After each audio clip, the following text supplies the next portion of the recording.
Ngày xưa như mới hôm qua, một cánh hoa trong cơn phong ba.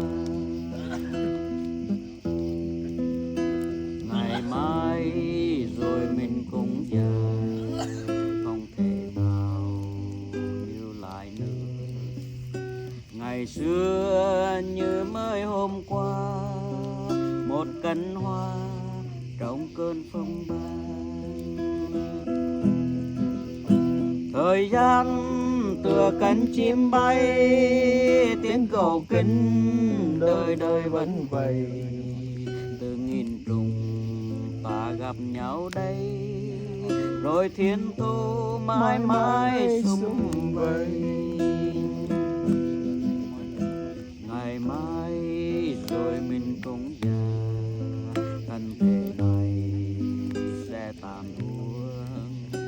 Được thua thì cũng thế thôi, một tiếng yêu xin trao cho nhau.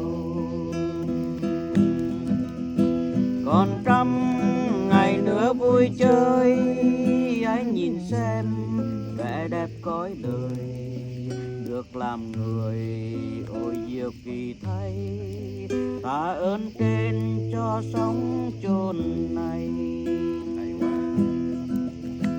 Ngày mai rồi mình cũng già, nhưng đời người không thể hết. Hồn ta là đốm tinh hoa, về viễn phương bay xa bay xa.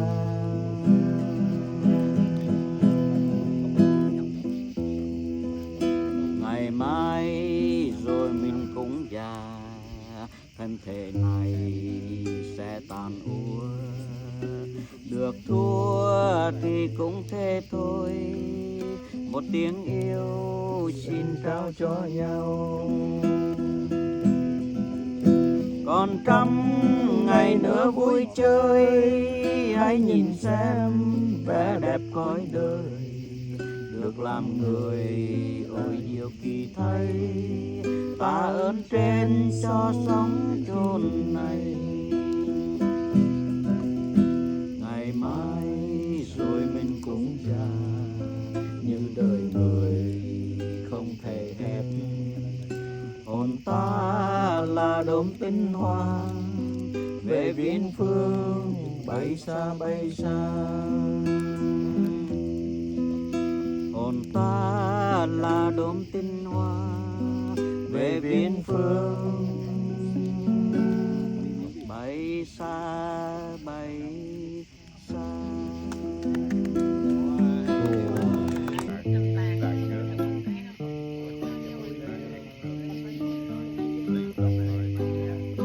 Sống trong đời sống cần có một tấm lòng, để làm gì em biết không?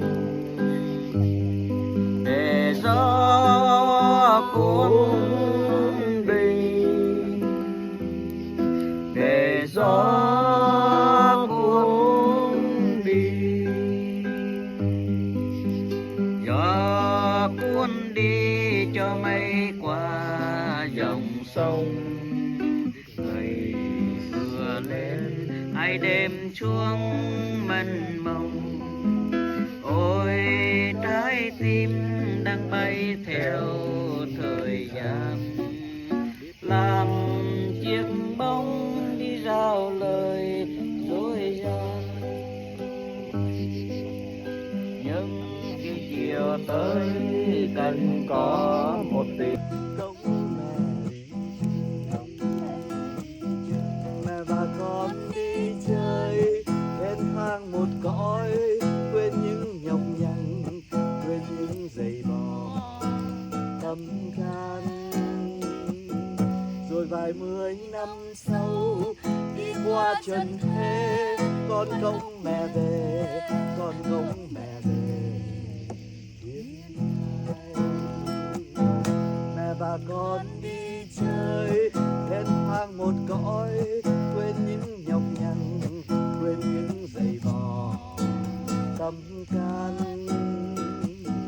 Từng nụ hoa xinh tươi đi lưu cười nói yêu nắng hồng đào như những mặt người xinh tươi. Hôm nay công mẹ đi chơi một mai ngồi khóc bên trời.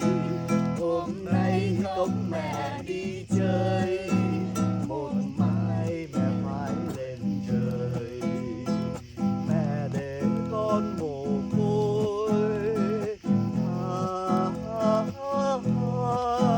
hôm nay công mẹ đi chơi một mai ngồi khóc bên trời. Hôm nay công mẹ đi chơi một mai mẹ bỏ con rồi.